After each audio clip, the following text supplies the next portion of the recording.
Everybody's hammering the Niners, it feels like, by the way. Trent Dilfer yesterday in an hour-and-a-half conversation with Colin Cowherd, where he didn't open his eyes one time down there in Miami, said that the Chiefs have no chance.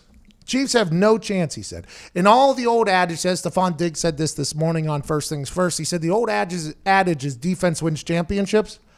I just don't know if that statement and cliche was made in knowledge of this Chiefs offense. I don't know if when that statement was made and reiterated and became part of our American lexicon about football, like defense, which I don't think they knew that this offense was coming. I don't think they knew that there was going to be a guy named Cheetah who was going to be the fastest guy to ever come into the NFL. But also, there's this guy named McCole Hardman who's about just as fast as him, plus an electric tight end, a wide receiver that used to be a number one pick, a couple running backs, and a quarterback that can throw the ball 95 yards. I'm not sure that whenever that adage was created that they knew that this offense was coming, but it all revolves around whether or not Patrick Mahomes is tight, the Chiefs' offense is tight, Andy Reid is tight, and they don't let it fly. But, boy, it feels like everybody and their mother loves the 49ers this weekend. It doesn't make much sense to me. Yeah, and it was interesting because he also Trent Dilfer piggybacked on that point by talking about the Dolphins and Broncos teams that were led by transcendent quarterbacks in Marino and Elway. He didn't give any credit to any of their skill players or their defense, which aren't a bunch of slouches. You know why Trent Dilfer's saying this, by the way?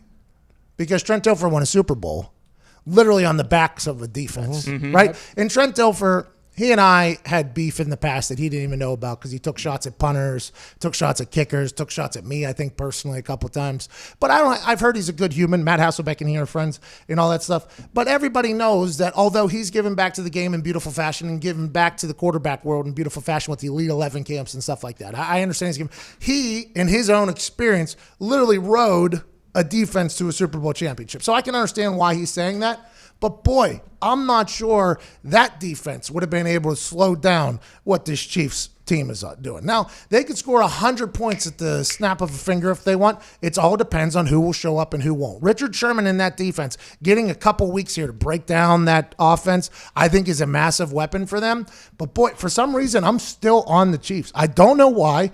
Everybody that I respect with a brain has said the Niners are going to win. The old cliches are cliches for a reason. Everybody thinks the Niners defense is just going to be stout and dominant, which they have been. I respect and appreciate that. We know that Jimmy G has been, but for some reason in this exact moment, if I was asked to bet a massive amount of money, I would bet on the Chiefs, and I have no idea why.